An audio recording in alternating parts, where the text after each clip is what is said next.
कानपुर से एक दिल दहला देने वाली और बेहद चौंकाने वाली खबर है, जहां पर 11 साल की दो जुड़वा बेटियों रिद्धि और सिद्धि की बेरहमी से हत्या कर दी गई।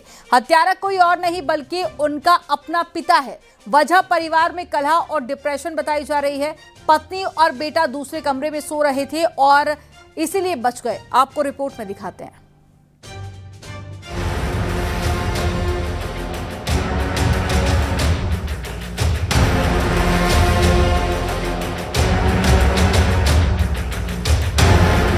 कानपुर का नौबस्ता इलाका आज सुबह एक ऐसी घटना से दहल गया जिसे सुनकर किसी भी इंसान का दिल कांप उठे।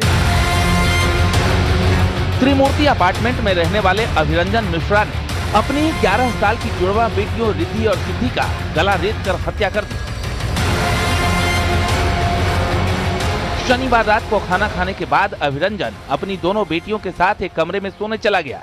वहीं उसकी पत्नी अपने बेटे के साथ दूसरे कमरे में सो रही थी। रात के अंधेरे में पिता का सिर ऐसा खून सवार हुआ कि उसने अपनी नन्ही नन्ही बेटियों का गला काट दिया। डॉग स्क्वाड लोग फॉरेंसिक टीम द्वारा भी मौके का निरीक्षण किया गया है। इसमें दोनों डेड बॉडी घर के अंदर में पड़ी हुई हैं, जिनके गले पर कटे का निशान है और इसमें जो अभियुक्त उसका पिता है उसको गिरफ्तार कर लिया गया है। सुबह करीब 4:30 बजे पुलिस को सूचना मिली। नौबस्ता थाने की टीम जब अपार्टमेंट पहुंची तो कमरे का नजारा देखकर हैरान रह गई। चारों तरफ खून ही खून फैला हुआ था और दोनों मासूम बच्चियों के शव बिस्तर पर पड़े थे। पुलिस ने तुरंत अभिरंजन मिश्रा को मौके से गिरफ्तार कर लिया। पूछताछ में आरोपी ने बताया कि वो काफी समय से पारिवारिक कलह के चलते डिप्रेशन में था। वो एमआर का काम करता है। परिवार में लगातार झगड़ों के कारण उसका मानसिक संतुलन बिगड़ चुका था।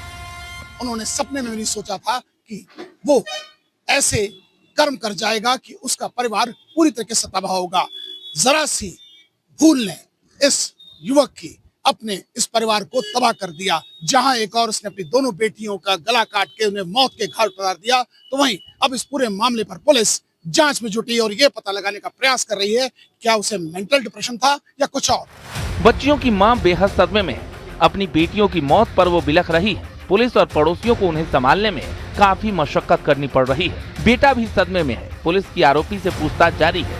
मुख्य रूप से ये जानने की कोशिश की जा रही है कि क्या अभिरंजन अपनी पत्नी और बेटे की भी हत्या करने की योजना बना रहा था, लेकिन दूसरे कमरे में सोने की वजह से उनकी जान बच गई। मेरा पति को फांसी का सजा दे 8 के डेट के बाद। मैं इतना ही चाहती, अब मैं इतना ही बोलना चाहती अभी।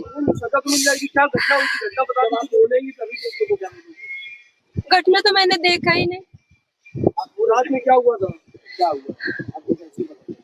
सुबह हमको पता चला।